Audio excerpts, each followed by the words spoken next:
तो नमस्कार दोस्तों, मैं संदीप आर्य आज फिर से एक बार मैं एक विचार और प्रेरणा लेकर आया हूँ। और जिस प्रेरणा में मैं आज बात करूँगा एक बार फिर से भगवान के होने ना होने पर। जी हाँ, मैं दावा तो नहीं करता क्योंकि मैं खुद ही प्रूफ नहीं कर पाऊँगा। और प्रूफ क्यों करूँ, किसको करूँ? देखिए, एक होती है मिथक सोच, एक होती है लोगों की भ्रामक जानकारी, और एक होती है आस्था, और एक होता है विश्वास, और एक होती है उस विश्वास को बहुत बारीक धागे से बांधी हुई जो संबंध होता है उस ऊपर वाले के साथ। वो है हमारी अंतर मन की दृढ़ जो विश्वास है, जिसको कह सकते हैं अंतर मन का दृढ़ विश्वास। वो डोर हमें ईश्वर से बांध कर रखती है। तो मैं आपको बताना चाहूँगा कि अभी कुछ साल पहले मैंने एक पढ़ा था जिसमें स्टीफन हॉकिंग्स जो हैं, उनको जब नोबेल पुरस्कार मिल रहा होता है तो वो अपने इंडियंस साइंटिस्ट का नाम लेते हैं जिनकी वजह से उन्होंने उस अचीवमेंट को पाया।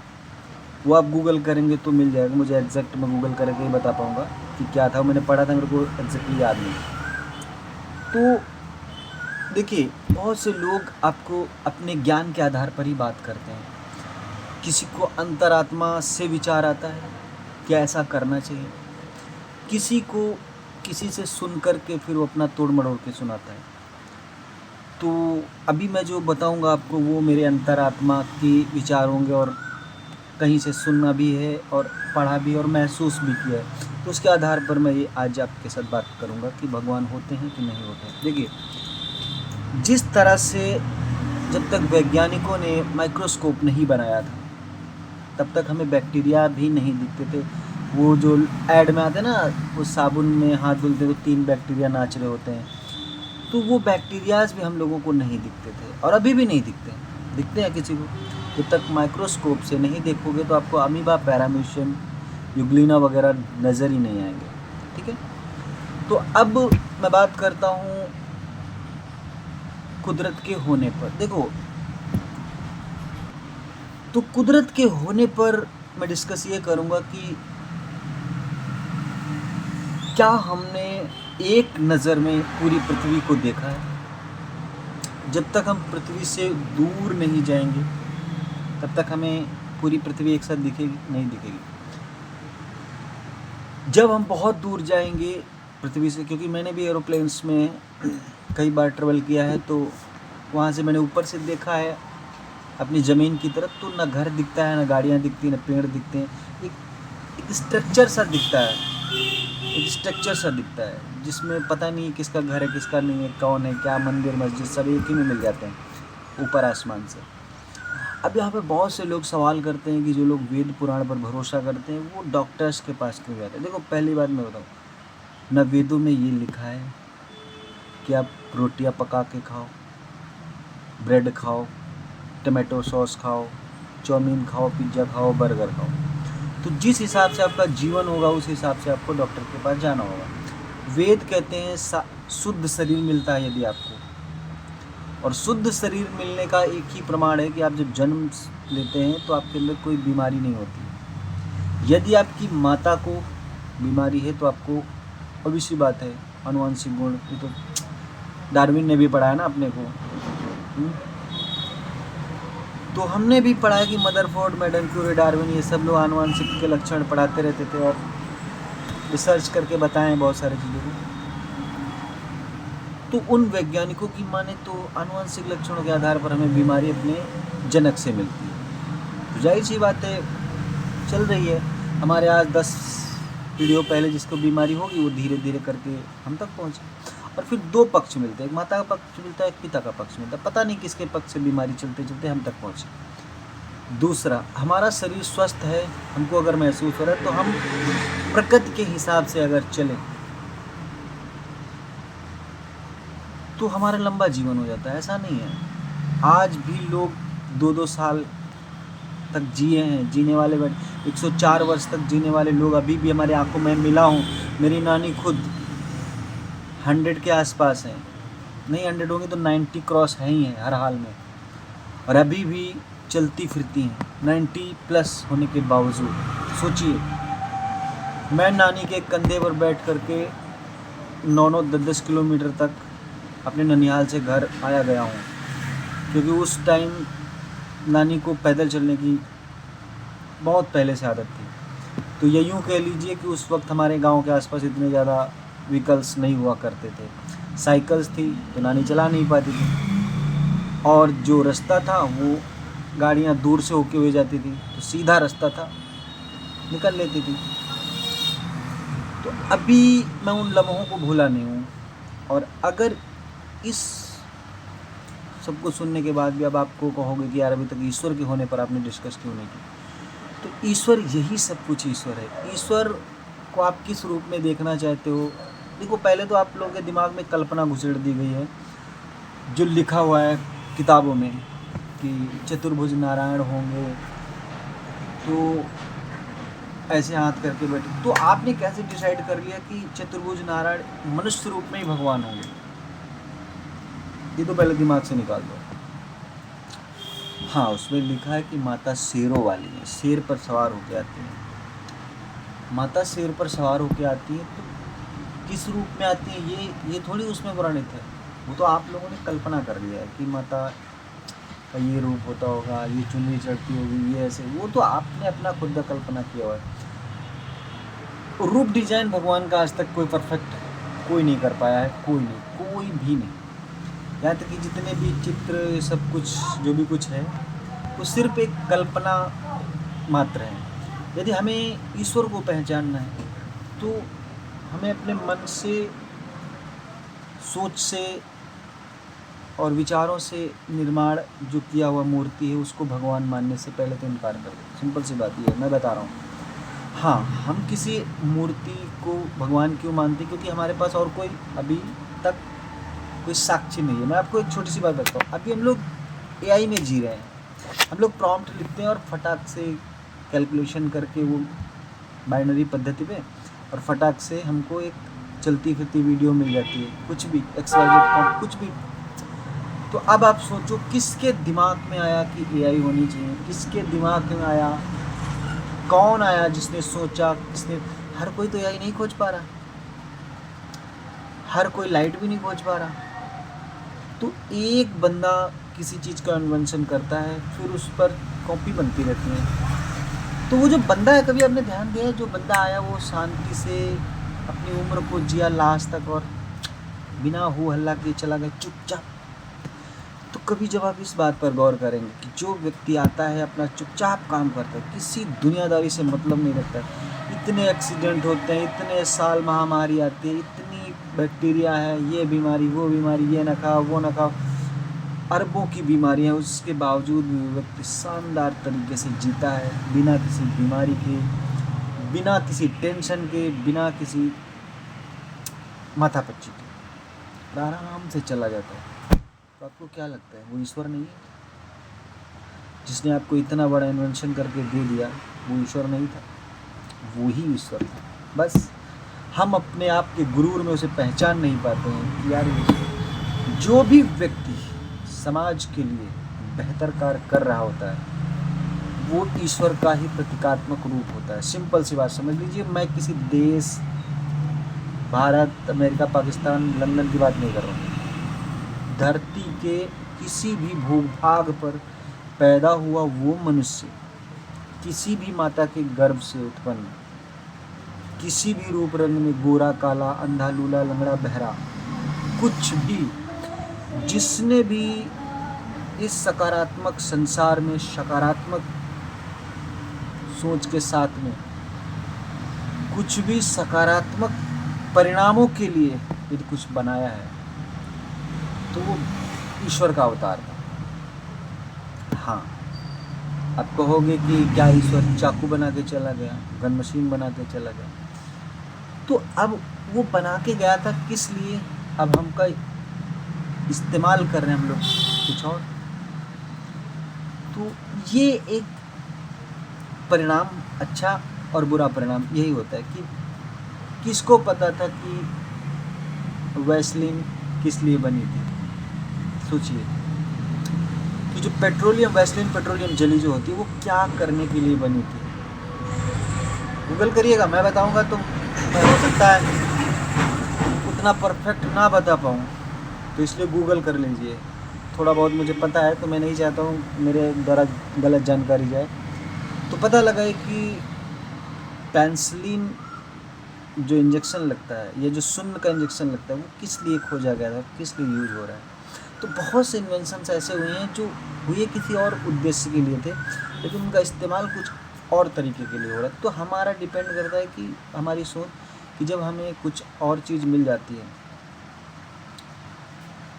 इस जीवन में यूज करने के लिए, उसका इस्तेमाल करने के लिए, तो अब हम विचारवान आदमी, अभी मान लीजिए जैसे ये कैंची है, इस कैंची से हमारे पास 10 आइडिया आ जाएंगे, इनको ये काटना चाहिए, इनको ऐसे करना चाहिए, हमको इसको स्क्रू भी खोल सकते हैं हम यार इससे किसी का।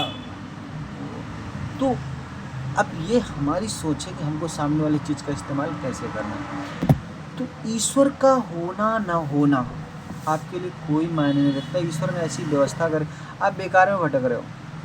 आप ये दिमाग से निकाल दो कि आप पूजा पाठ रात दिन करोगे और आपको एक दिन साक्षात यथास्तु कहने के लिए ईश्वर मिल जाएंगे। ईश्वर के पास इतना समय नहीं है, आपको तो मिलने से रहे। हाँ, आप लोगों को कुछ भी भ्रामक जानकारियाँ दो, कोई फ़र्क नहीं पड़ता, क्योंकि आपके पास जब सबूत हो तो आप मुझे मिल लीजिएगा आके और साक्षात बता दीजिएगा। आँखें बंद करो, मैंने भगवान दिखाता हूँ। मेरे गांव के पास एक गांव है बादशाह, वहाँ एक महात्मा जी रहते थे, वो अक्सर भगवान दिखाया करते थे। तो ये उंगलियाँ ऐसे आँख पे रखते थे और अंगूठे से ऐसे दबा देते थे और सामने वाले को बोलते थे भगवान नजर आए, और प्रेशर देते थे। इतना ज़्यादा प्रेशर देते थे कि आपको बोलना ही पड़ता कि आप भगवान हैं। तो ये एक ट्रिक है भगवान को साबित करने की। तो वो हो सकता है, मैं क्या कह रहा हूँ, मैं कह रहा हूँ ना, आप एक टेम्परेचर तक जब पानी गर्म करते हो तो हल्का हल्का गुनगुना होता है। एक टेम्परेचर तक पानी गर्म होता है तो हल्का हल्का गर्म होते होते होते होते वो बर्फ़ की अवस्था में पहुंच जाता है। तो उसको क्या आप कहोगे? जो टेम्परेचर पे पानी बर्फ़ बन जाता है, उसी टेम्परेचर पर जब पानी हो तो बर्फ़ बन जाता है, फिर वो ठंडा होता है। किसने कल्पना की थी कि पानी जो अभी गर्म है वो ठंडा भी होगा, फिर वही पानी भाप के रूप में होगा? क्या आप सोच सकते हैं? पानी की अवस्थाएं 3 अवस्थाएं, ब्रह्मा विष्णु महेश, ठोस द्रव गैस, ये तीनों अवस्थाओं में पानी मौजूद है। और जल ही जीवन है, जीवन ही ईश्वर है, ईश्वर कोई और नहीं, सिर्फ और सिर्फ अकेला। इसीलिए सनातन किसी भी चीज़ को बिना पूजे नहीं छोड़ता। उसको नहीं पता है सनातन क्यों पूजता है हर चीज़ को, क्योंकि सनातन इतने दिनों में हर चीज़ में ईश्वर को ढूंढ लिया। ईश्वर ने, सनातन ने हर चीज़ में ईश्वर को खोज लिया है, इसलिए सनातन हर चीज़ की पूजा करता है। जल में ईश्वर है, जल के बगैर आप जीवित नहीं रह सकते, इसलिए सनातन जल की पूजा करता है। सूर्य की क्यों पूजा करता है पता है? विटामिन डी मिलती है, यानी आशीर्वाद के रूप में आपको विटामिन डी मिलती है, इसलिए सूर्य की पूजा करते हैं। वरना सूर्य उतनी दूर बैठे हुए हैं, वो हमसे कहने आएंगे क्या कि आप हमारी पूजा करो, नहीं तो हम आपको ऊपर गिर पड़ेंगे। कभी गिरे? आज तक नहीं गिरे। विटामिन डी मिलता है, इसलिए हमारा सनातन सूर्य की पूजा करता है और उन्हें देवता कहता है। बाकी कहानियाँ जो लिखी वो अपने वेद पुराणों पर अपनी जगह पर सेट है। मैं आपको साइंटिफिकली बता रहा हूँ किन कारणों से हर चीज़ पूज्य है। जितनी भी साग सब्जियां हैं, वो सब हमारे लिए, हमारे जीवन के लिए, हमारे खाने पीने के लिए हैं, इसलिए वो पूज्य हैं।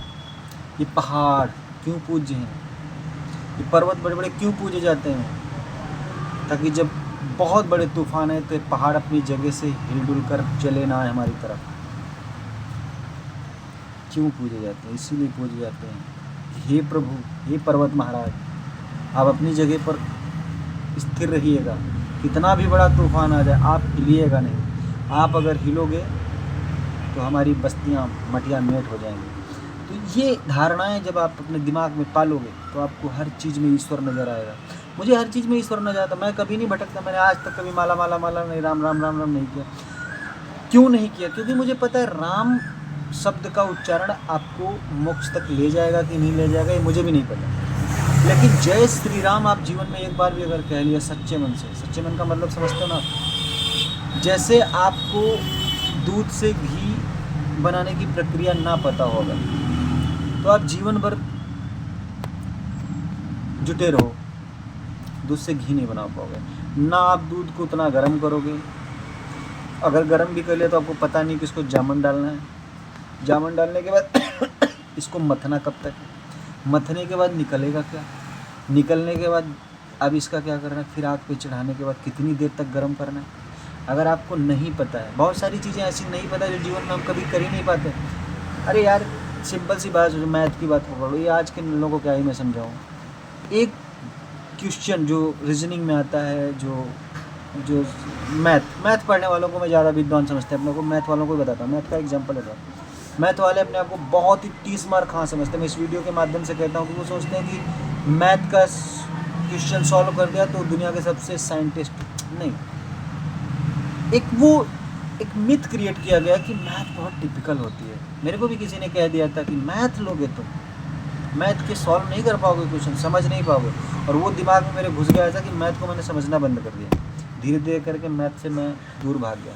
ये मेरे अंतर आज मुझे पछतावा हो रहा है, अगर मैंने मैथ पढ़ी होती थोड़ी बहुत भी तो शायद कहीं ना कहीं मैं कुछ और चीज़ को डिफाइन कर पाता।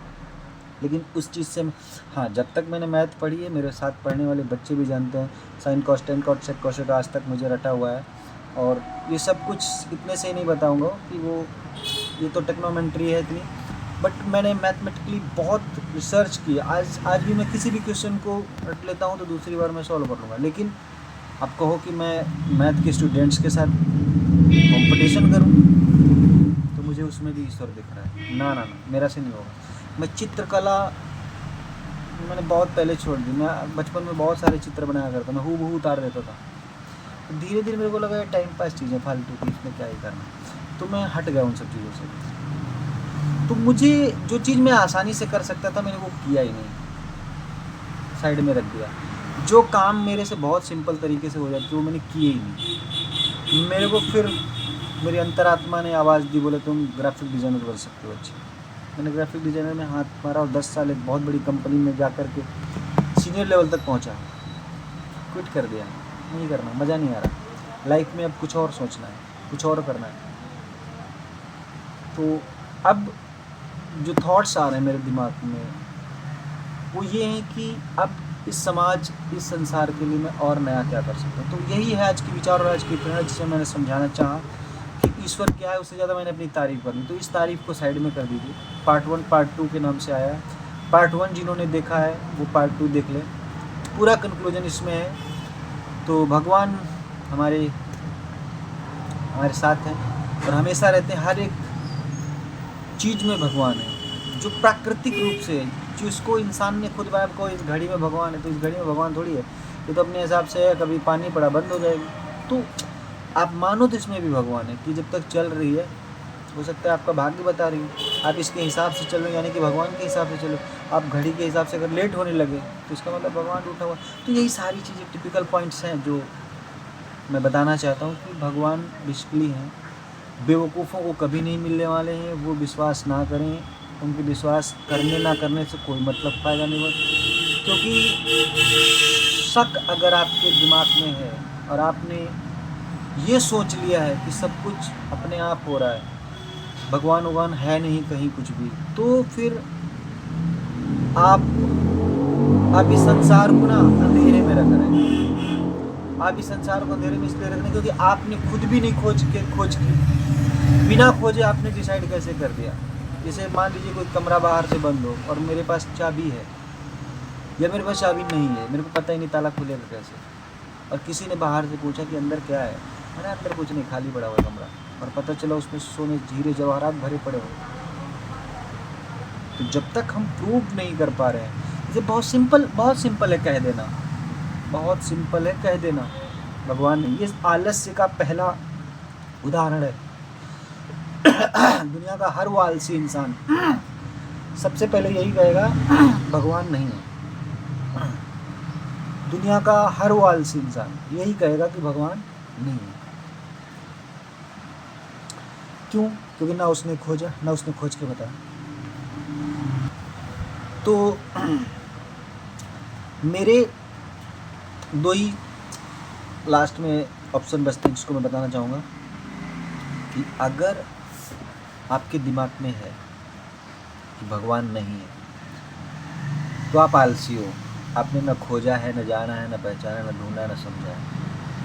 नहीं, आप इस दुनिया के सबसे निकम्मे आदमी हो जिसने बिना सोच समझ, बिना खोज विचार के, बिना प्रयास किए हुए कह दिया कि भगवान नहीं है। आप साइड में हो जाओ। अब मैं बात करता हूँ उनसे जो कहते हैं कि भगवान है लेकिन वो प्रूफ नहीं कर पा रहे। वो इसलिए नहीं प्रूफ कर पा रहे क्योंकि उनको भगवान ने कभी बताया ही नहीं कि दूध से घी कैसे बनेगा। दूसरा, जिन्होंने पता लगा लिया है भगवान है और जिनको मालूम हो गया, वो हमारी तरह वीडियो नहीं बनाएंगे, कभी नहीं बनाएंगे। क्योंकि सबसे पहला ईश्वर का संकेत होता है मेरे होने का कोई भी उदाहरण नहीं दो, मैं काफ़ी हूँ, इंसान को समझा दूंगा कि मैं हूँ और उसके साथ किस रूप में हूँ। माता के रूप में, पिता के रूप में, भाई के रूप में, बहन के रूप में, रिश्तेदार के रूप में, संबंधी के रूप में, दोस्त के रूप में, किसी भी रूप में भगवान है आपके पास। अब जो व्यक्ति आपके साथ अच्छा व्यवहार कर रहा है वही ईश्वर है आपके जीवन में, याद रखिएगा बस। और जब सारे रिश्ते काम नहीं आते हैं तो फिर एक अनजाना व्यक्ति आपके जीवन में आते हैं जिसको विवाह बंधन कहते हैं। वो भी आपके जीवन में भगवान के रूप में आ सकता है। समझ लीजिए, अगर आपने उसके साथ जीवन को अच्छे से बिना किसी मतलब उतार चढ़, देखो लड़ाई झगड़ा छोटा मोटा वो सब होता रहता है, वो भगवान है। और जिसका मैचिंग गलत तरीके से करा दिया गया, इसीलिए कहा गया जोड़ियाँ ऊपर बनती हैं। तो जो जोड़ियाँ ऊपर बन जाती हैं वो लाइफ टाइम चलती, याद की जाती हैं। फिर वो मिले ना मिले कोई फ़र्क नहीं पड़ता, कोई फ़र्क नहीं पड़ता। वो एक दूसरे से मिले ना मिले, ऊपर जोड़ियाँ बना दी गई हैं। 2 पल, 10 पल, 11 पल, 13 पल, जो भी कुछ 2 साल 4 साल पूरा जीवन एक साथ जिए, वो अलग मैटर है। जिसके नाम के साथ नाम जुड़ गया और वो अमर हो गया, वो उसके लिए भगवान। बस इतना समझना है। इससे ज़्यादा अगर आप समझेंगे तो आप समझ से परे हो जाएंगे। तो फिर मिलते किसी अन्य प्रेरणा और विचार पर। ये वीडियो काफ़ी लंबी होने वाली है। नमस्कार।